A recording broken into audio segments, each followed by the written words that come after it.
Bisa ya? Oke, kita mulai aja ya. Assalamualaikum warahmatullahi wabarakatuh. Selamat sore dan salam sejahtera buat kita semua. Jadi sore ini saya akan menyampaikan kuliah K9 ya kalau nggak salah ya. Berjudul penyakit jantung bawaan pada dewasa ya. Nah, jadi sebenarnya ini hampir sama aja sama penyakit jantung bawaan pada anak. Nama penyakit jantung bawaan itu dari mulai lahir. Cuman ini kasus-kasus yang dia bertahan sampai dewasa. Sudah paham ya? Oke, jadi nanti coba nanti kalian kalau bisa cari buku ini ya, Pathophysiology of Heart Disease ya. Nanti kalian baca chapter 16 mengenai penyakit jantung bawaan.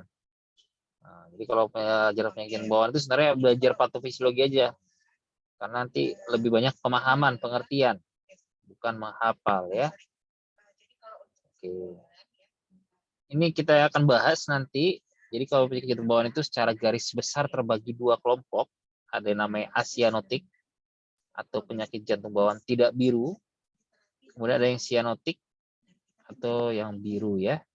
Nah, yang paling sering itu yang asianotik itu ASD, PSD, PDA.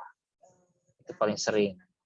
Nah, penyakit jantung bawaan asianotik ini yang tidak biru, ini kalau tidak terlambat untuk di-repair atau ditutup defeknya, ini bisa menyebabkan Eisenmenger syndrome. Sindroma Eisenmenger. Nah, ujung-ujungnya nanti dia jadi sianotik biru, ya. Kenapa dia sianotik tidak biru? Karena dia adanya defek menyebabkan ada sun, ada aliran darah dari jantung sebelah kiri ke jantung kanan itu ke paru-paru. Jadi dia saturasi masih oke, masih bagus, tidak ada saturasi. Tapi kalau dia sudah sianotik, itu sun-nya itu berubah dari left to right menjadi right to left. Kenapa? Karena awalnya tekanan paru-paru itu rendah tekanannya, nah, tapi lama-lama makin tinggi, jadi dia berubah dari left to right menjadi right to left. Jadi darah yang rendah oksigen akan bercampur dengan darah yang tinggi oksigen, sehingga sistemik akan menerima darah yang lebih rendah oksigen, maka saturasi turun, sianotik dia jadi biru ya. Nah, jadi tujuan kita nanti untuk sebagai dokter umum, sebagai GP, itu kan harus bisa mendiagnosis penyakit-penyakit jantung bawaan asianotik ini, terutama ya yang lebih sering ASD, PSD, PDA, supaya apa? Supaya kalau dia cepat ditanganin, ini kita bisa cegah terjadinya sindroma Eisenmenger, jadi sianotik. Nah, kalau sudah Eisenmenger, itu dia sudah konservatif, tidak bisa diapa-apain lagi. Nah, itu harus kalian perhatikan. Jadi kalau sudah Eisenmenger, berarti sudah terlambat. Kalau sudah terlambat ya sifat pemberian obatnya hanya paliatif aja, tidak bisa menyelesaikan masalah ya. Oke, ini saya sedikit membahas ya tentang sirkulasi darah yang normal. Jadi kalian kita tahu bahwa jantung itu kan terdiri atas ruang-ruang. Ya. Ada jantung kanan, ada jantung kiri. Nah, ada atrium kanan, ada atrium kiri, ada bilik kanan, ada bilik kiri. Nah, kalau dia atrium itu fungsinya sebagai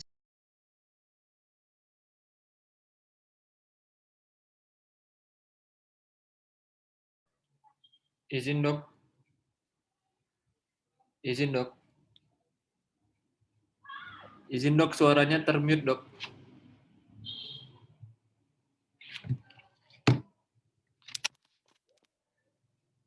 Izin dok.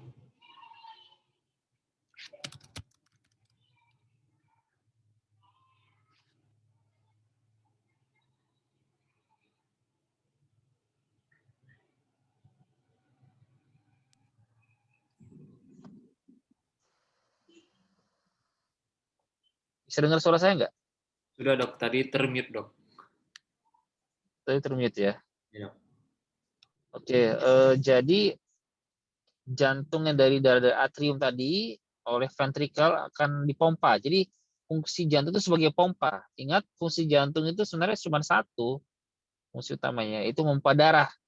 Nah, jantung yang sebelah kanan melalui ventrikel kanan akan memompa darah ke paru-paru. Jadi dari yang sudah dipakai oleh seluruh tubuh, sudah oksigen sudah dipakai, akan kembali ke jantung kanan. Nah, dari ventrikel kanan ini akan dipompa melalui arteri pulmonalis ini ke paru-paru.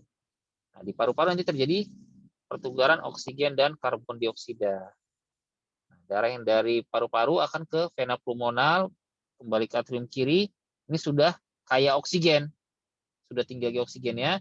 Oleh ventrikel kiri akan dipompa ke aorta. Dari aorta akan ke seluruh tubuh. Sudah paham sampai sini masalah fisiologisnya? Paham, Dok. Ya. Nah, jadi ingat sekali lagi, jantung itu fungsinya cuma sebagai pompa ya, yang dimana fungsi pompa ini dilakukan oleh ventrikel. Kalau ventrikel kanan itu ke paru-paru pompanya, kalau ventrikel kiri ke seluruh tubuh. Nah, tekanan di paru-paru ini tahannya rendah. Kenapa? Karena tahanan di paru-paru itu rendah. Sedangkan tahanan di sistemik itu tinggi, arteriol itu sangat tinggi resistensinya, makanya ventrikel kiri tekanannya lebih tinggi daripada ventrikel kanan. Ya. Nah, tidak heran ventrikel kiri pasti otot jantungnya akan lebih tebal karena dia beban tekanannya juga lebih besar dibandingkan dengan yang kanan. Ya. Nah, kalau ada defect, ini contohnya ASD, ada defect, apa yang terjadi?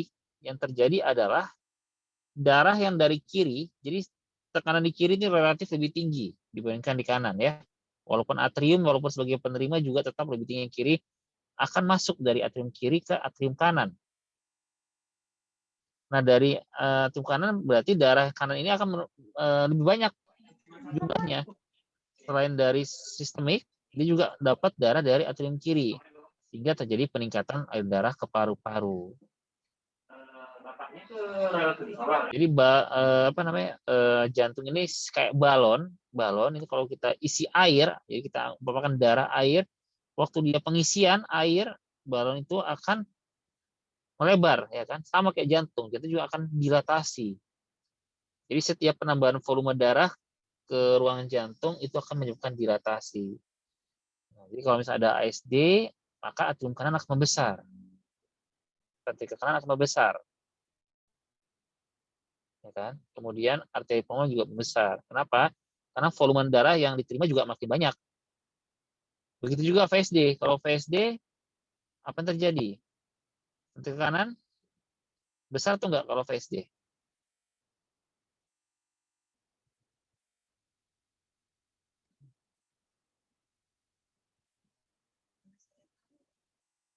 Kira-kira besar nggak, Dek? Siapa yang bisa ini jawab? Membesar nggak? Yang kiri lebih besar ya, Dok. Kalau atrium kanan ASD tadi kan atrium kanan membesar, ventrikel kanan membesar, arteri pulmoner juga membesar ya kan? Kalau dia VSD gimana? Ventrikel kanan membesar nggak? Kalau ada VSD ini defeknya di antara dinding antara ventrikel kiri dan ventrikel kanan. Jadi ada lubang nanti di septumnya, di sekatnya ini. Kira-kira ventrikel kanan membesar nggak? Izin, Dok, jawab. Enggak, Dok. Ya, silakan. Nah, kenapa tidak membesar?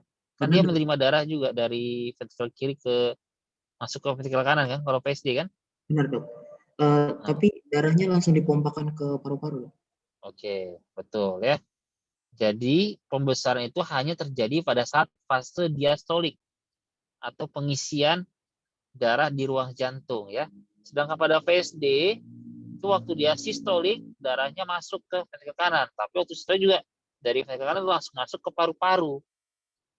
Nah, jadi yang membesar itu nanti kalau dia VSD arteri pulmoner yang membesar, kemudian atrium kiri membesar dan ventrikel kiri membesar karena dia waktu fase pengisian diastolik darah yang diterima lebih banyak gitu ya. Nah, akibat penambahan aliran darah tadi lama-lama nanti endotel dari arteri pulmonalis ini akan rusak ya. Ibaratnya kalau misalnya ada kayak saluran atau pipa terus kalian kalian kasih air, semprotan air yang tekanan tinggi, itu kan akan terkikis sisi-sisinya kan. Nah, itu kan bukan kerusakan. Begitu juga dengan jantung, arteri pulmonal. Kalau dia makin banyak aliran darahnya, berarti dia makin rusak. Nah, kalau dia sudah rusak endotelnya, disfungsi, kita sebut disfungsi endotel, makalah terjadilah ketidakseimbangan di arteri pulmonal. Jadi arteri pulmonal yang awalnya tekanannya terendah, waktu masih sehat, tapi karena dia sudah mulai rusak, itu akan terjadi hipertensi pulmonal. Tekanan di arteri pulmonalnya akan meningkat. Nah, kalau tekanan arteri pulmonar meningkat, ini lama-lama akan terus tinggi. Kenapa? Karena prosesnya jalan terus. Dari mulai dia lahir sampai dia umurnya anak-anak, remaja, atau dewasa bahkan, atau orang tua, ini akan terus terjadi. Nah, makin lama dia makin tinggi tekanannya. Nah, di suatu waktu tekanan ini bahkan bisa melebihi tekanan di sistemik. Mulai dari aorta, atrium kiri akan melebihi. Nah, kalau dia sudah melebihi tekanan di sistemik, di kiri, tadi alirannya tadi, sunnya tadi, piraunya tadi berubah arahnya. Yang sebelumnya dari kiri ke kanan berubah jadi dari kanan ke kiri. Nah, kalau dari kanan ke kiri, yang rendah oksigen masuk ke yang tinggi oksigen, masuk ke seluruh tubuh, makanya timbullah desaturasi, saturasi oksigen menurun. Nah, kalau dia makin turun, manifestasinya biru, sianosis. Nah, kalau udah seperti itu kita sebut sindroma Westermenger. Ya. Nah, jadi nanti kita fokusnya nanti kalian perhatikan ada defect tadi secara garis besar ada 3 kan, ada ASD antara atrium kiri atrium kanan di septumnya, ada VSD antara ventrikel kiri dan ventrikel kanan di septumnya juga. Kemudian ada satu lagi PDA, patent ductus arteriosus. Nah, itu antara aorta dan arteri pulmonalis. Jadi ductus arteriosus itu normal ada waktu dalam janin. Tapi begitu udah lahir, udah paru-paru mengembang, itu nggak dibutuhkan lagi. Waktu lahir harusnya dia menutup. Nah, pada PDA, dia menutupnya tidak sempurna, masih bersisa. Nah, makanya timbullah aliran dari aorta ke pulmonar.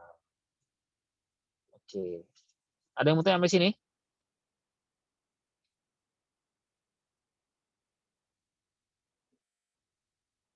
Jadi nanti kalian baca bukunya, patofisiologinya, untuk belajar penyakit jantung bawaan pada dewasa itu yang paling penting adalah pemahaman, pengertian, ya.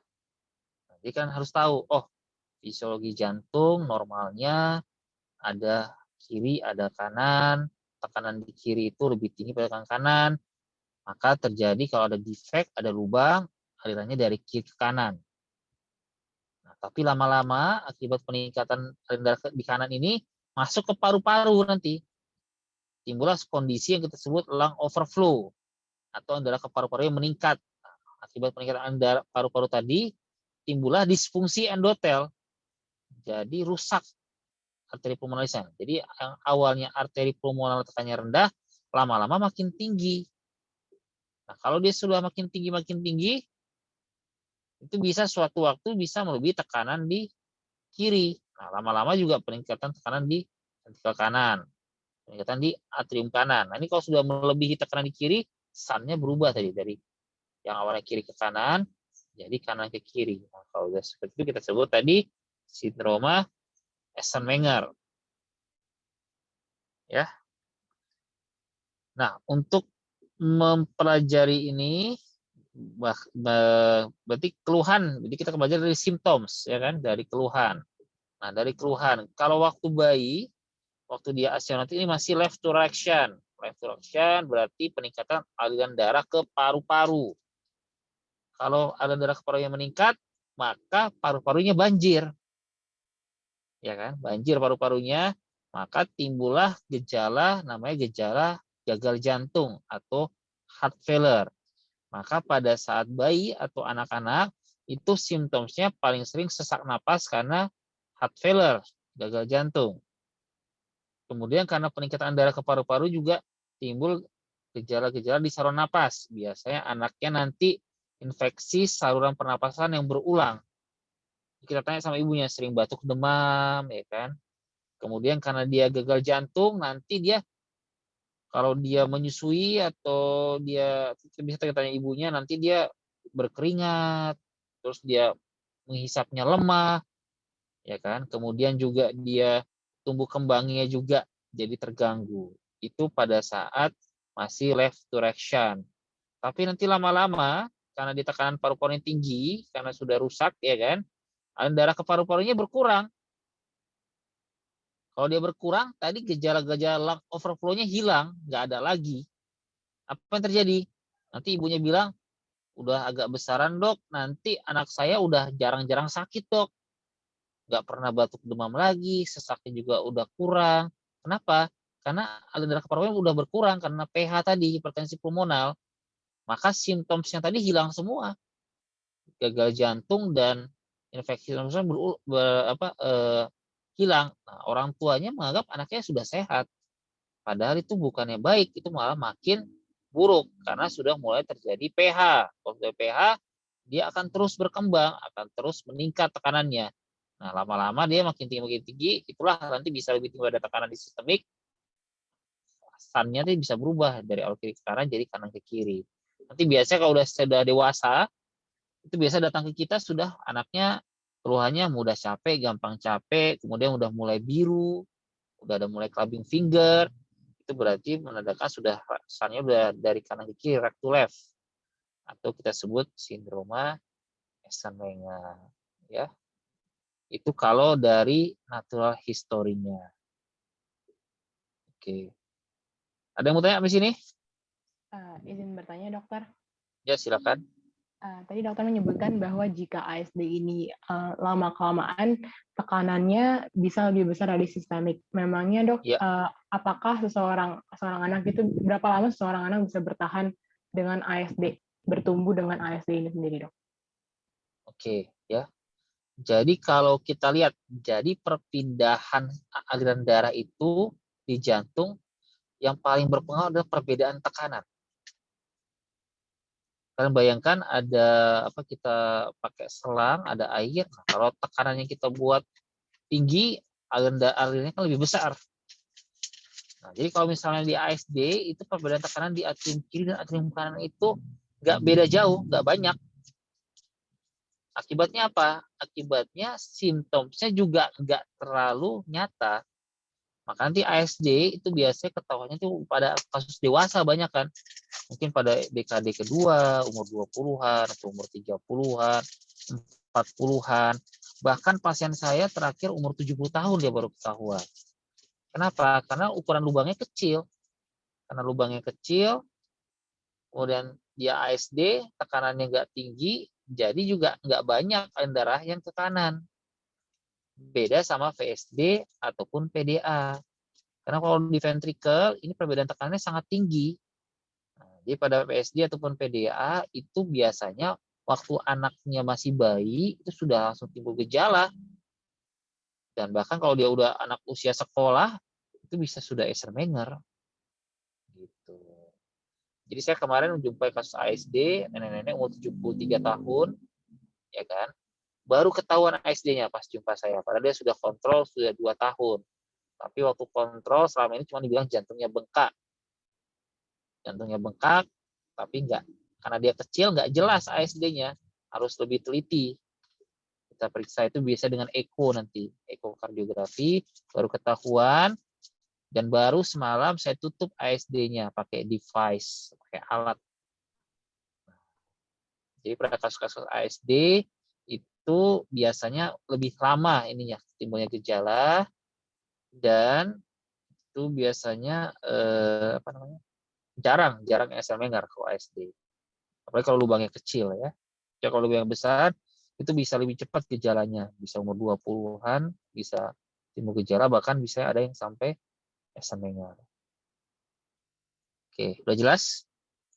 Jelas dok, terima kasih dok. Oke ya, jadi ingat ya, sun tadi, saya ulang lagi, sun tadi, aliran tadi, itu tergantung perbedaan tekanan di antara dua ruang jantung. Ya. Kalau atrium, kiri kanan, nggak banyak, nggak besar perbedaan tekanannya. Jadi dia, aliran darah ke paru-paru juga nggak akan sebanyak VSD dan PDA. Nah, jadi kalau antara VSD sama PDA, Mana yang lebih beda tekanannya? Mana yang lebih besar? Ada yang tahu nggak? Antara LV sama RV dengan aorta sama PA, gimana perbedaan tekanannya? Mana yang lebih besar? Ada yang sudah baca? RV-LV bukan, Dok? Ya? Di RV sama LV, Dok. Berarti VSD berarti. LV sama RV ya. Antara bilik kiri, bilik kanan gitu. Oke, ada lagi pendapat yang lain selain Anastasia? Ada lagi?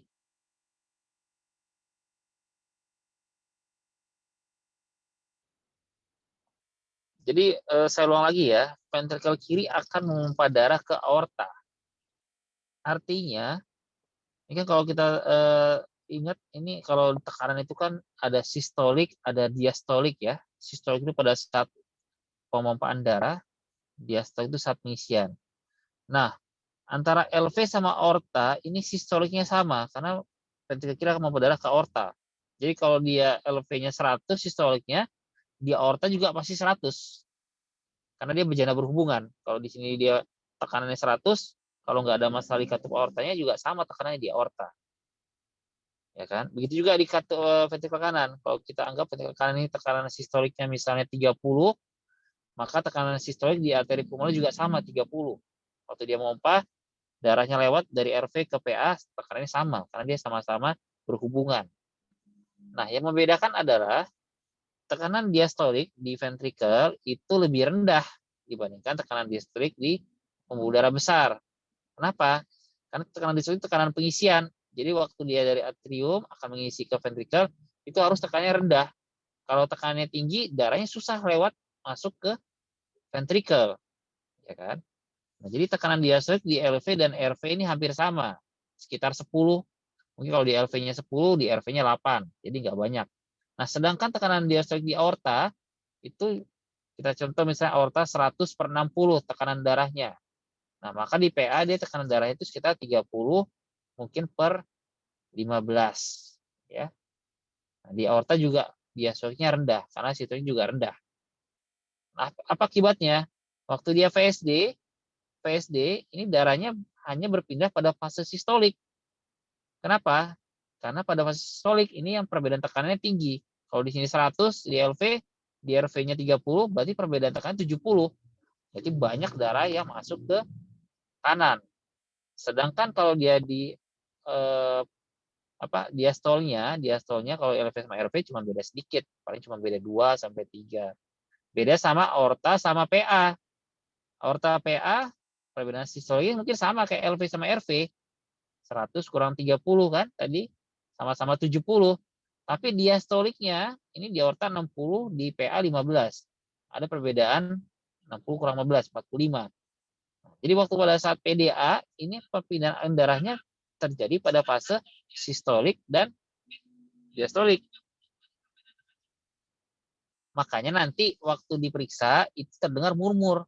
Murmurnya bisingnya continuous. Artinya selama fase sistolik dan diastolik itu terdengar bising jantung. Artinya apa? Ada turbulensi atau ada aliran darah dari aorta menuju ke PA. Kalau dia VSD tadi hanya pada fase sistolik, pansistolik. Gitu. Jadi nanti kalau ditanya nih, mana ya jadi yang lebih cepat nih antara ASD, VSD, PDA? Mana yang lebih cepat?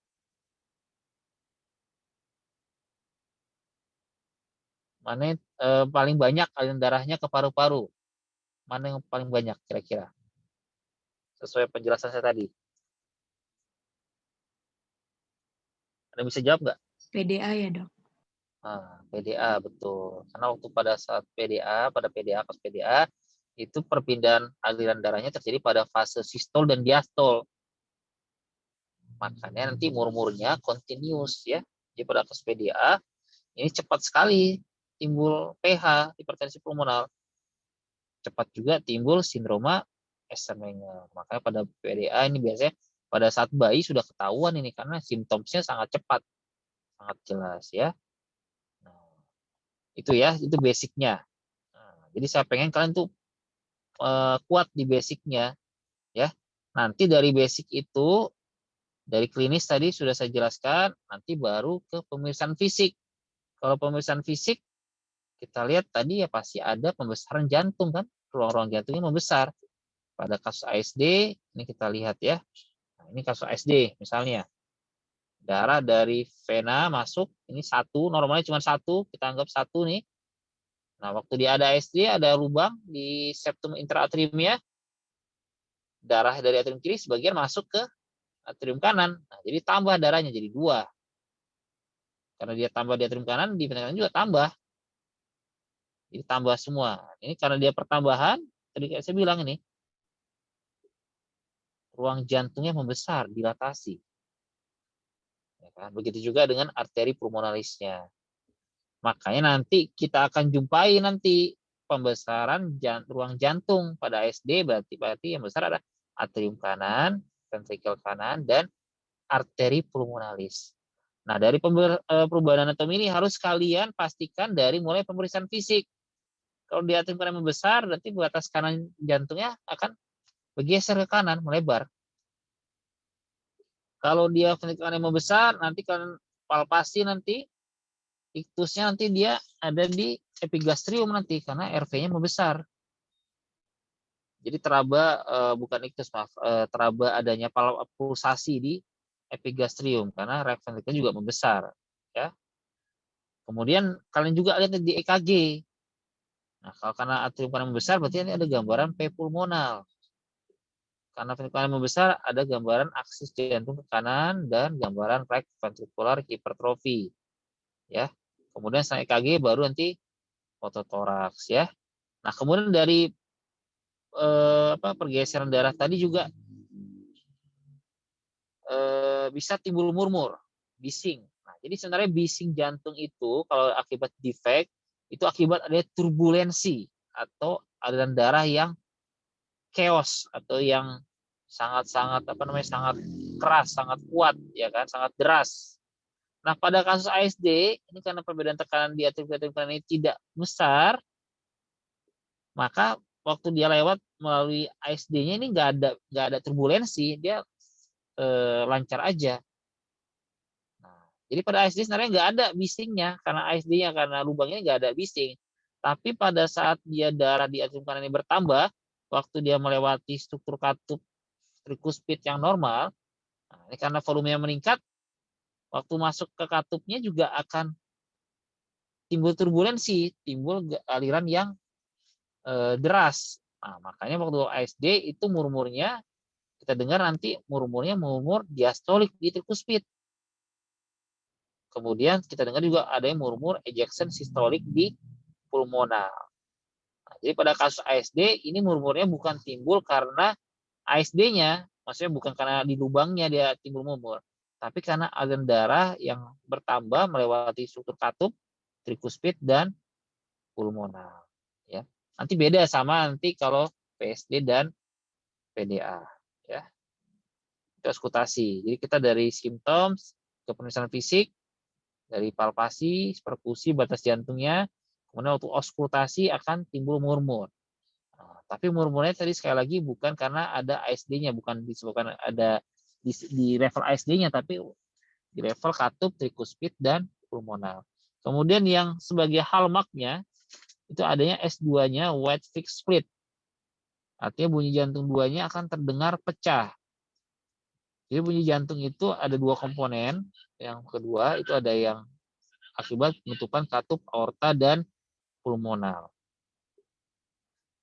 Normalnya waktu inspirasi dia bunyi jantung 2 terdengarnya tunggal.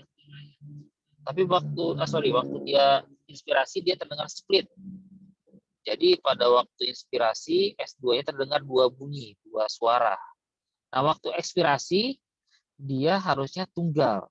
Inspirasi split, ekspirasi tunggal. Itu dia splitnya fisiologis. Tapi pada kasus ASD, ini dia splitnya adalah fix. Artinya waktu dia inspirasi ataupun ekspirasi, ini masih tetap terdengar bunyi jantung S2 yang split, yang pecah, yang terpisah. Itu menandakan ada ASD. Ya. Jadi saya ulang lagi, kalau pada ASD, hallmarknya ini. S2-nya wide fixed split. Dan kalau ada murmur, itu akibat flow dari darahnya yang melewati struktur katup trikuspid dan pulmonal ya. Ini kemudian setelah dari pemeriksaan fisik, fototoraks kita lihat fototoraksnya batas kanalnya melebar, apexnya upward, ini karena pembesaran ventrikel kanan, tidak downward lagi, apexnya terangkat dia. Kemudian segmen pulmonalnya dilatasi, berarti arteriolusnya dilatasi. Dan karena dia belum pH, ini corakan vaskular parunya masih rame. Nah, tapi kalau waktu dia sudah pH, sudah hipertensi pulmonal, ini makin besar, jantungnya makin bengkak, itu udah lama ini. Kemudian juga hilusnya melebar, karena dia sudah pH. Tapi corakan vaskular parunya yang ke perifer itu malah berkurang, lebih sedikit, makin hitam dia yang ke perifernya. Nah, itu kita sebut pruning. Nah, kalau dia sudah pruning, berarti aliran darah ke perifernya malah sudah berkurang. Kenapa? Karena pH tadi yang saya bilang di awal. Nah, jadi waktu dia awal-awal belum pH meningkat, itu dia bertambah corakan vaskular, kita sebut pletora. Tapi begitu dia sudah pH, dia hilusnya melebar, tapi di perifernya corakan vaskularnya lebih sedikit, lebih hitam dia, maka terjadilah kuning. Ya. Ini gold standarnya ekokardiografi.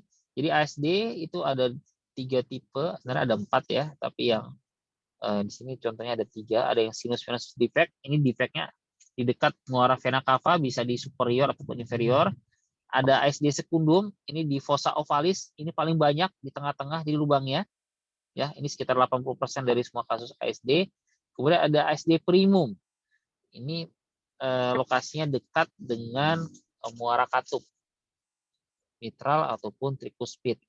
Jadi ke bawah, ya.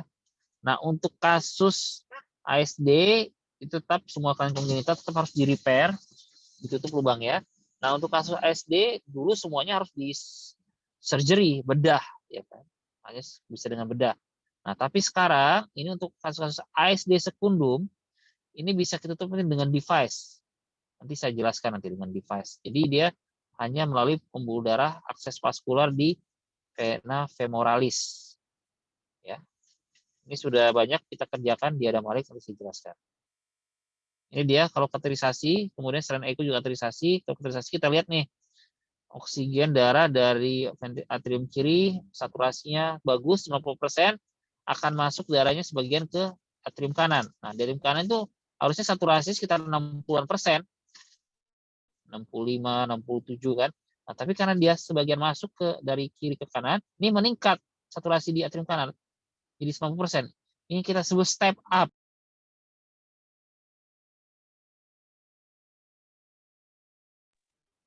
Meningkat. Nah, ini kita sebut step up. Di atrium kanan meningkat, di vena cava meningkat, dan di atrium meningkat. Nah, kalau ASD dia peningkatannya mulai dari level atrium kanan.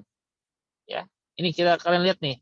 Ini kalian baca nanti di buku patofisiologi itu, lihat saturasi yang kanan berapa, kemudian tekanannya berapa, ya. Nanti kalian baca. Nah, selain saturasi juga ada tekanan. Kalian lihat tekanan nih. Tekanan di kiri 120/4. Tekanan di RV lebih rendah. Di PA ada nih 23/3. Di aorta lebih tinggi nanti. Ya. Jadi ASD kalau secara simptom kebanyakan asimptomatis. Kalau asimptomatis itu biasa kalau ASD-nya besar, ya. ASD besar berarti alirannya lebih banyak. Bahkan simptomnya bisa lebih cepat, ya. Jadi apa terapinya? Tutup, ya. Semua kelainan jantung bawaan harus di repair. Untuk kasus yang asimptomatik itu ada defect, harus ditutup. Nah, ini dengan device tadi saya jelaskan, ada device kayak umbrella, dia kayak payung, kita tutup di bagian septumnya, ya. Dan ini hanya di bagian kasus yang ASD sekundum.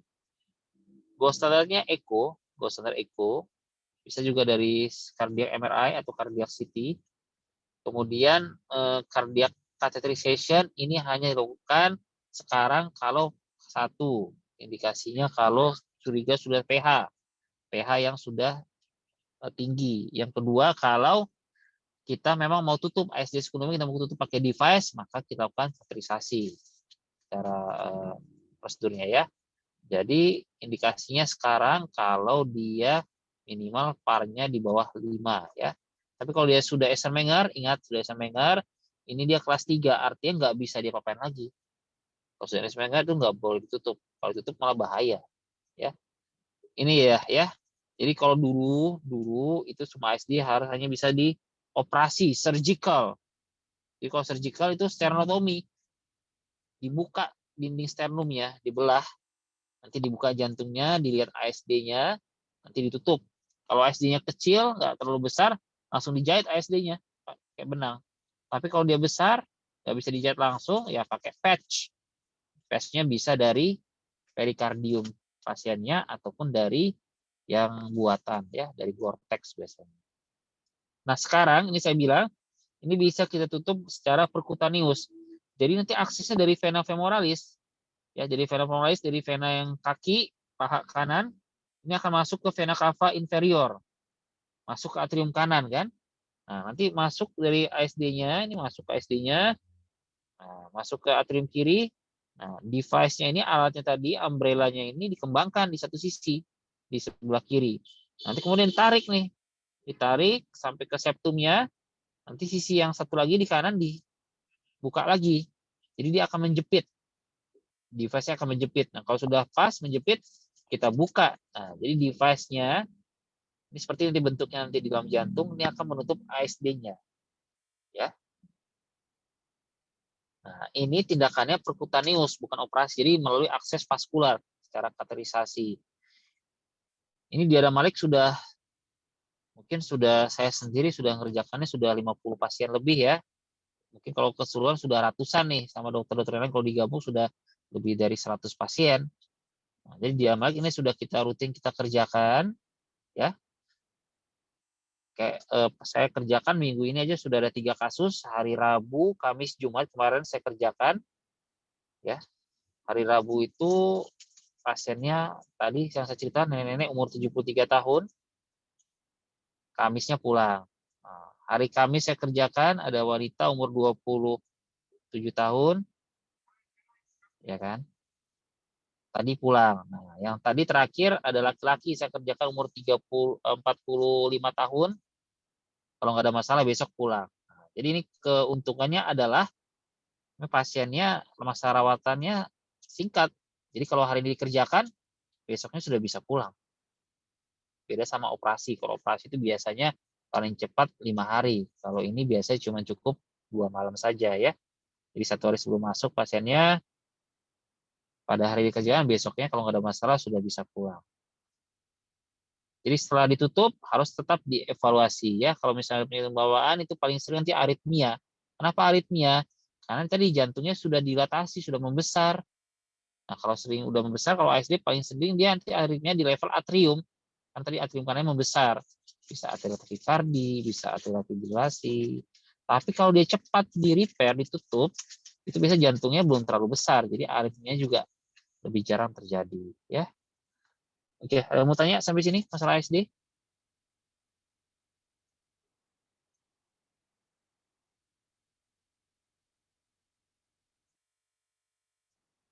Ada yang mau tanya ASD? Ya, jadi kalau ASD tadi macam-macam ya. Ada tadi kayak saya bilang kasusnya udah nenek-nenek 73 tahun. Ada juga tadi wanita pasien saya yang kerjakan semalam, dia taunya karena dia berat badannya nggak naik-naik ya kan, kurus terus. Dia umur 25 tahun beratnya cuma 30 kilo ya kan. Karena makannya bagus, ternyata setelah diperiksa ASD ya kan. Nah, jadi macam-macam dia ininya presentasi klinisnya. Yang karena dia ASD biasanya itu pada usia dewasa baru kita jumpai. Pada kasus anak-anak itu jarang sekali karena simptomnya tidak asimptomatis kebanyakan, dan kebanyakan juga waktu kita auskultasi umur-umurnya nggak jelas. Karena tadi kalau ASD itu sebenarnya umur-umurnya bukan karena ASD-nya, tapi kalau ASD-nya besar, aliran darahnya banyak, melewati katup, tricuspid dan pulmonar, baru kita juga umur-umur. Nah, yang paling penting tadi kalau ASD hallmark tadi bunyi jantung duanya fixed split. Jadi dia terdengar 2 bunyi jantungnya dan dia tidak dipengaruhi inspirasi-ekspirasi. Jadi tetap splitnya dia tetap menetap fix ya. Jelas ya masalah ASD? Izin bertanya boleh dok? Ya silakan. Tadi dokter bilang kan kasus pasiennya dia tidak naik-naik gitu berat badannya. saya Ya. ingin bertanya, gimana sih hubungan antar ASD itu dengan yaitu susahnya naik berat badan itu, Dok? Oke, ini kan kalau ASD kan tadi kayak saya bilang kan, jadi aliran darah yang dari sisi kiri, atrium kiri, harusnya kalau jantung normal kan dari kanan masuk ke paru-paru, kembali ke kiri, dari kiri akan ke seluruh tubuh kan, aorta kan. Iya, Dok. Nah, pada kasus ASD, ini sebagian darah dari kiri akan masuk ke kanan. Berarti darah yang ke paru-parunya makin banyak, darah yang ke seluruh tubuhnya makin sedikit. Akibatnya apa? Akibatnya tadi, darah itu kan membawa oksigen, membawa nutrisi kan. Nah, itu akan berkurang, tidak mencukupi untuk tumbuh kembang pasien tadi.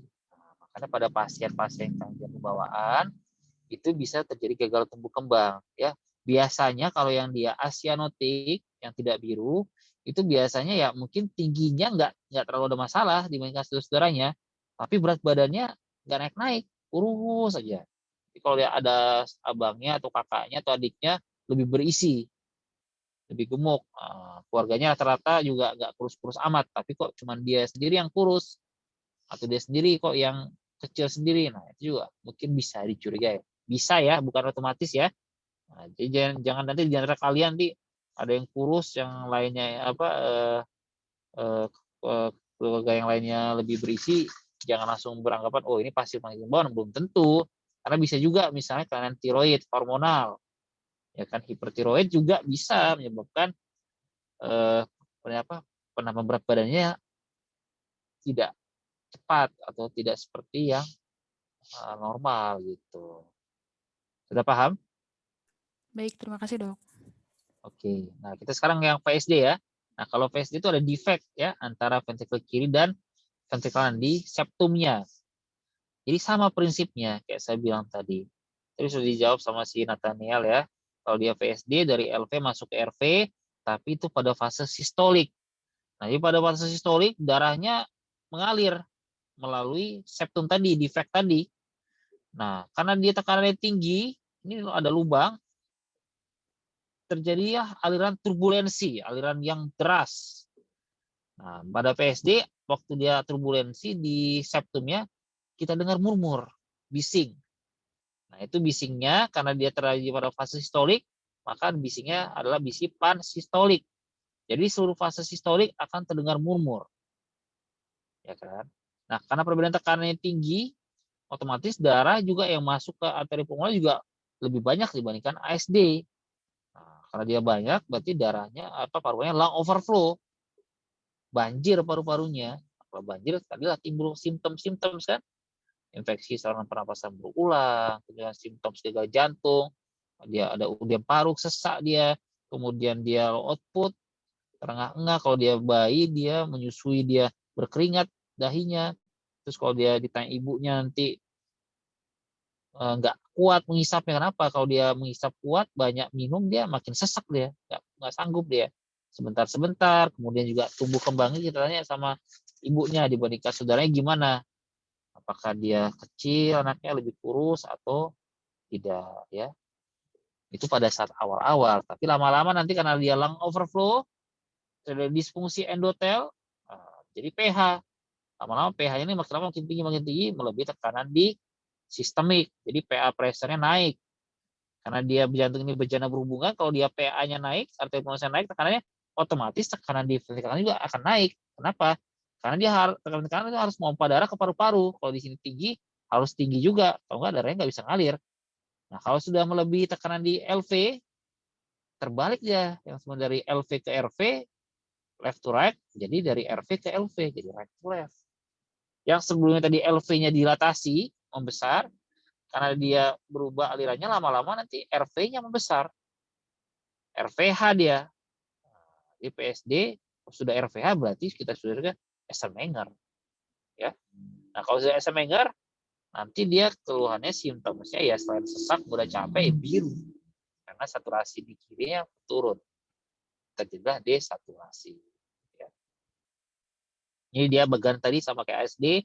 Jadi kalau VSD tadi udah dijelaskan sama kawan-kawan Nathaniel, dia pada fase sistolik dia darahnya. Jadi darah dari LV ini ada 2 ya kan, masuk ke sini 1. Nah, tapi di venanya 1, di RA-nya 1, di RV 1, tapi begitu dia tambah lagi 1, ini pada sistolik ini langsung ke PA. Nggak bertahan di RV. Karena dia pada fase sistolik. Nah, makanya PA-nya yang besar. Dari PA masuk ke paru-paru, kembali ke vena pulmonalis, kembali ke atrium kiri, tetap 2 sama, banyak darahnya. Kemudian ke LV juga banyak. Nah, waktu sistolik LV, sebagian ke RV, sebagian ke aorta. Maka pada saat waktu PSD ini yang besar adalah bukan RV-nya tapi LA-nya, LV-nya yang besar sama arteri pulmonalis ya. Lama-lama dia kayak saya bilang terjadilah hipertensi pulmonal, PH, pulmonary hypertension. Nah, kalau sudah PH lama-lama tekanan di kanan ini akan lebih tekanan di kiri, piraunya atau sannya akan berubah dari kiri ke kanan akan berubah dari kanan ke kiri. Nah, timbullah gejala sianosis biru karena desaturasi saturasinya turun. Nah, itu kita sebut sindroma Eisenmenger ya. Oke, ada mau tanya di sini?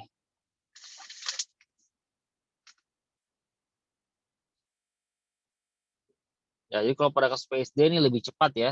Jadi sindroma Eisenmenger ini pada bayi kalau dia face-nya besar sudah bisa Eisenmenger atau paling nggak pada usia sekolah itu sudah Eisenmenger kalau dia VSD-nya cukup besar. Tapi kalau VSD kecil bisa juga sampai dewasa dia nggak ketahuan. Jadi kalau misalnya pada VSD atau PDA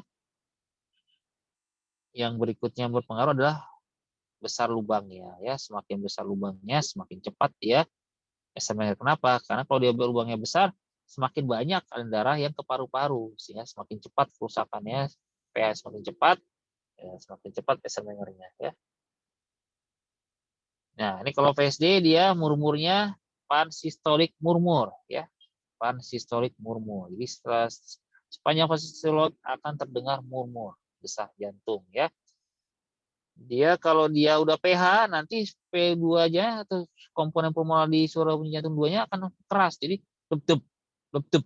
Jadi keras dia, menghentak dia. Kalau dia sudah PH, karena waktu dia udah PH, waktu dia kata pulmonar menutup kuat dia karena tekanan paru-parunya tinggi ya. Ini foto toraksnya ya, kita lihat ini batas kirinya melebar, berarti LV-nya dilatasi ya. Terus juga pulmonarnya juga dilatasi, melebar, dan corakan vaskular parunya juga meningkat, rame nih. Kenapa? Karena aliran darahnya masih banyak. Karena left traction lung overflow, rame. Tapi nanti kalau dia sudah lama-lama ya tadi kayak yang ASD ini nanti pruning, kilusnya dilatasi tapi nanti di perifernya nanti vaskularnya menurun karena sudah pH ya. Kalau dia meningkat awal-awal itu disebut pletora, tapi kalau dia sudah nanti menurun itu kita sebut pruning ya. Kalau kecil asimptomatis, jadi VSD itu kalau yang perimembranus, kemudian yang muskular itu kalau dia kecil bisa menutup spontan. Nah, kalau usia prasekolah bisa kita evaluasi kalau dia masih ada VSD-nya tidak bisa menutup, saya sebaiknya segera ditutup ya. Kalau dia simptomatis, gejalanya sama tadi, gejala gagal jantung. Jadi kalau dia terapinya, terapi simptomatis, tapi terapi definitifnya ya harus tutup VSD-nya. Karena itu penyebabnya harus tutup ya. Oke. Ini secara eko ya, buat standar eko, ini VSD-nya di apikal, di apex, ini septumnya, ini RV, ini LV, inilah defeknya, panah ini. Waktu dikasih color Doppler dari eko juga ada aliran ya, ada aliran dari LV masuk ke RV, itu karena defeknya. Nah, kalau kita dengar desahnya ini di bagian left lower sternal border, ini akan jelas sekali dengar desah pansystolik murmur. Ini dari echo juga, dari posisi parasternal axis. Ini septum ventricle-nya. Nah, ini ada defect nih. Inilah VSD-nya. Ya. Ini juga sama VSD-nya ya. Oh, kenapa ini?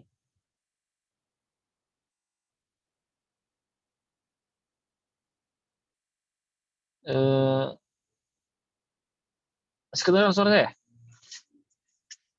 Masih dokter.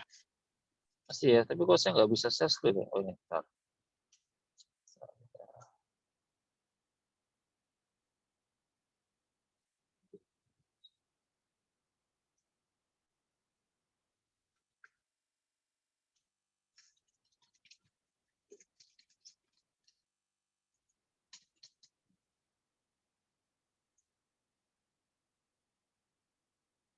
Bisa kelihatan?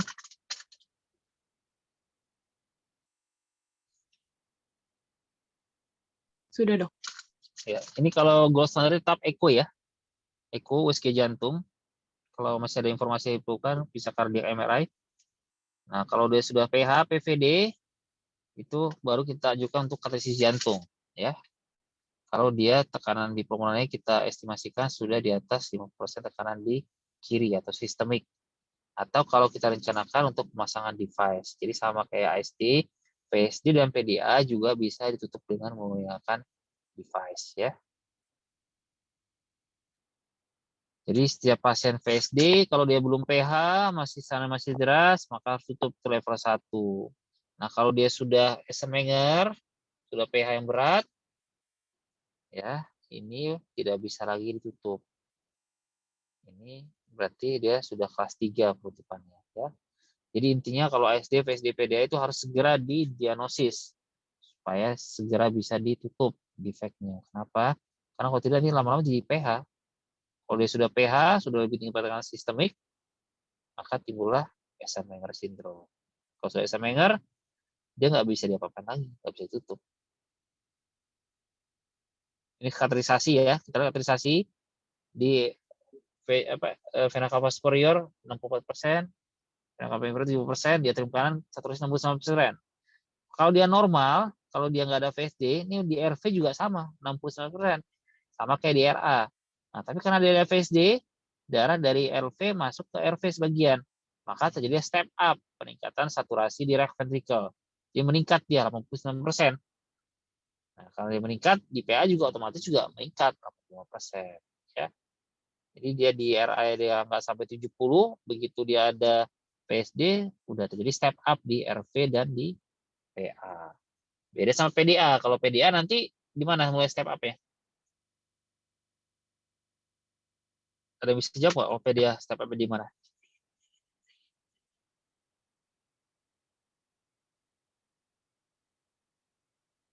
Ada yang bisa jawab? Kalau dia PDA dimulai level mana step up-nya nanti? Kalau ASD kan mulai dari atrium kanan step up. Kalau PSD mulai dari ventricle kanan mulai step up. Kalau dia PDA gimana? Arteri pulmonalis, Dok. Ya, atrium pulmonalis step up ya.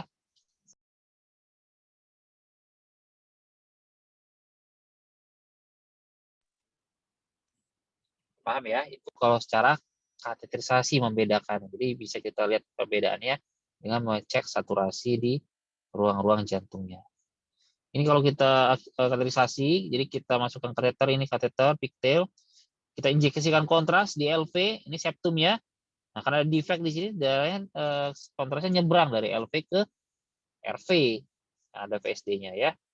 Ini kalau surgical ya bedah ya dibuka ya. Jadi oper heart surgery dibuka. Nah, ini kalau pakai device masukkan alatnya nanti dari LV ya kan. Nah, nanti diposisikan nanti device-nya di sini di septumnya. Nah, sudah pas posisinya, pas kita gambar lagi, LV grafi lagi, darahnya nggak ada yang nyebrang ke RV, itu artinya sudah tertutup defeknya. Ya. Ini juga sama, ini juga kita bisa kerjakan di Malik ya. Dan sama kayak ASD, besoknya kalau nggak ada masalah udah bisa pulang pasiennya. Jadi sangat-sangat minimal invasif, sangat nyaman buat pasien ya. Evaluasi juga sama ya, evaluasi kalau echo nanti biasanya pas pulang kita lihat echonya gimana, fungsi paru kiri, kenaikan tekanan paru-parunya. Biasanya kalau udah tutup nanti turun tekanan paru-parunya. Kenapa? Karena kalau dia SDM SDPD itu karena aliran darahnya tadi dia meningkat tekanan. Kalau dia sudah tertutup, kalau dia belum PH ya bisa langsung turun dia. Ya. Kemudian juga bisa AV block. Ini bisa ada operasi, juga bisa defect juga, device juga bisa AV block. Kemudian kita nilai juga nih di mana dia pH-nya ada AR enggak, ya kan? Terus harus rutin lah setiap tahun minimal. Kalau sudah stabil nanti setiap tahun harus kita follow up ya. Oke, ada tanya masalah ini? ASD? PSD maaf. Ya, oke. Nah, kalau PDA ini paling sering. Kenapa paling sering? Karena paling banyak pada bayi prematur ya. Bayi prematur ini dia Atau vas parunya belum sempurna, jadi dia waktu dia menutup juga sering tidak komplit penutupannya. Maka kita sebut patent ductus arteriosus ya. Kalau dia kecil bisa asimptomatis, tapi kalau dia besar itu simptomatis dan sangat cepat dia. Biasanya waktu bayi umur 4 bulan, 5 bulan udah ketahuan tuh. Jadi kalau secara bagian ini sebenarnya kalau pembesarannya sama kayak VSD, mirip sama kayak VSD. Bedanya apa nanti? Bedanya nanti pas kalian auskultasi nanti. Pas auskultasi nanti murmurnya beda. Waktu dia ASD, FSD dia parasistolik murmur, tapi waktu dia PDA itu dia continuous murmurnya. Kenapa? Karena turbulensi terjadi pada fase sistolik dan diastolik. Nah, makanya ini cepat nih. Karena dia makin banyak darah ke paru-parunya, makanya paling cepat dia timbul PH, timbul Eisenmenger, ya, itu udah cyanosis ya. Ini dia. Kalau dia hallmarknya ini continuous murmur, kalau udah pH dia P2-nya mengeras sama kayak ASD PSD, ya kan? Nah, kalau dia sudah pH sudah hampir sama tekanannya, biasanya sistoliknya aja kedengaran murmurnya, tapi murmur diastoliknya udah hampir nggak kedengaran. Kenapa? Karena tekanan diastoliknya hampir sama, dekat-dekat gitu loh. Makanya dia murmurnya cuma bisa dengan sistolik yang halus ya. Oke, gua standar sama Eko ya. Jadi ini PA, ini aorta. Jadi ada PDA-nya, darah yang masuk dari aorta ke PA melalui PDA-nya. Ini Dopplernya ada continuous flow. Ini secara bagian kateterisasi dari aorta masuk melalui PDA, masuk ke PA. Jadi ada step up nih di PA. Normalnya harusnya nggak sampai 70% di kanan ya. Tapi karena ada PDA dia step up. Gua standarnya ekokardiografi sama MRI kalau masih ada yang ragu, perlu informasi yang lain. Kalau dia sudah PH atau butuh intervensi untuk device, kita lakukan kateterisasi jantung ya. Indikasi sama ya, secara keseluruhan hampir sama. Jadi kalau PDA sudah ada gangguan volume overload di ventrikel kiri, ini harus segera tutup. Kenapa? Berarti sudah banyak flow-nya tuh, banyak sun-nya ke kiri, ke kanan melalui PDA-nya. Nah, segera ditutup, dan kalau sudah PH atau dia Eisenmenger, ini kontraindikasi untuk penutupan untuk kelas 3. Ini kalau operasinya, kalau PDA biasanya lebih ini ya, lebih minimal invasif. Jadi surgeon itu biasa dari torakotomi. Torakotomi itu dari samping, dari iganya aja, nanti di side kecil, nanti diikat, dijerat, ini ductusnya dijerat ya.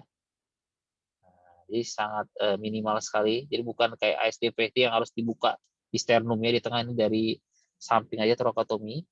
Nah, ini kalau pakai device ya. Jadi kateterisasi setelah dari vena femoralis, arteri femoralis, masuk alat device-nya nih. Yang sebelumnya dari ortografi, kontrasnya masuk dari aorta ke PA melalui PDA-nya. Karena sudah ada device-nya di PDA-nya, ini tertutup dia. Jadi nggak ada lagi ya kontras yang lewat masuk ke pulmonar. Ya. Ini juga sudah bisa kita kerjakan dengan Malik, sudah ratusan, mungkin sudah 400-500 kasus kita kerjakan dengan Malik, sudah rutin. Ya. Dan tidak lama pengerjaannya. Jadi semua intervensi tadi rata-rata kita kerjakan ada yang 30 menit, ada yang 40 menit, ada yang 1 jam ya. Tapi kalau kita ratakan kurang lebih 1 jam kalau kita ratakan keseluruhannya ya. Oke, evaluasinya juga sama, Eko, sebenarnya Eko evaluasi, kemudian juga harus rutin ya. Oke, ada yang mau tanya nggak sampai sini? Mungkin ini yang terakhir nih saya kasih nih. Ada yang mau tanya nggak? Izin bertanya dok. Ya, silakan. Kalau untuk ampan septal occluder dengan clamshell type catheter itu yang membedakannya gimana dok? Apa tujuannya sama? Terus lebih baik yang mana? Apa? Amper septal occluder dengan Clamshell type catheter itu tadi dok. Hah? Yang clamshell type catheter yang dokter bilang kayak pigtail itu. Oh, itu pigtail itu jenis kateternya untuk kepentingan diagnostik. Untuk melihat tadi menginjeksikan kontrasnya. Oh, jadi bukan Kalau untuk... amplas tadi device-nya, device alatnya untuk menutupnya gitu loh. Oh, baik dok. Beda itu beda. Oh, baik dokter. Ya. Terima kasih dok. Yo.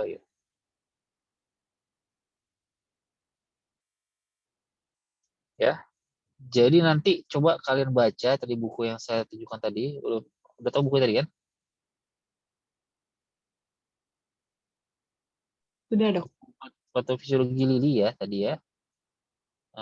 Jadi kalian cari nanti, kalian baca tadi chapter 16 masalah congenital heart disease, baca dari situ. Itu basic ya, basic. Jadi kalau kalian belajar penyakit jantung bawaan itu harus belajar anatomi, fisiologi ya kan. Jadi belajar tekanan, belajar saturasi. Jadi kalian tahu kenapa timbul murmur, kenapa jantungnya bengkak, di sisi mana yang bengkak, atrium kanan kah, ventrikel kanan kah, atau ventrikel kiri. Nanti kalian korelasikan dengan klinisnya, pemeriksaan fisiknya, pemeriksaan penunjang dari mulai EKG, fototoraks ya kan. Sampai yang canggih, yang advance itu ekokardiografi ya. Nah, begitu kalian sudah memahami itu, kalian akan bisa mendiagnosis kalau jantung bawaan lebih enak, lebih simple. Nah, kalau dia sudah terdiagnosis di awal, otomatis nanti bisa kita cegah nanti sindroma Eisenmenger. Karena yang paling kita takutin kalau dia asianotik itu akan menjadi sindroma Eisenmenger jadi sianotik. Kenapa? Kalau dia sianotik, Eisenmenger, ya berarti konservatif. Pasien yang nggak bisa diapain lagi. Tapi kalau dia cepat kita tolong, kita tangani, dia akan kembali seperti orang normal. Kenapa? Karena begitu dia ditutup defeknya, otomatis nggak ada sun lagi, nggak ada aliran lagi, nggak ada pirau lagi, ya jantungnya akan kembali normal lagi ukurannya, karena kan nggak ada lagi penambahan volume darah tadi akibat defek tadi kan. Nah, lama-lama di tekanan paru-parunya bisa berkurang, bisa menurun lama-lama ya, tergantung severitas keparahan dari hipertensi pulmonalnya. Intinya semakin cepat ditangani semakin baik hasilnya.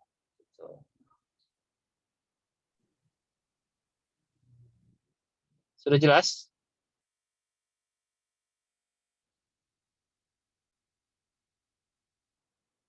Oke ya, kalau nggak ada, saya tutup ya. Saya tutup. Terima kasih. Saya akhiri dengan wassalamualaikum warahmatullahi wabarakatuh. Waalaikumsalam. Terima kasih, Dok. Waalaikumsalam warahmatullahi wabarakatuh. Wabarakatuh. Terima kasih, Dokter.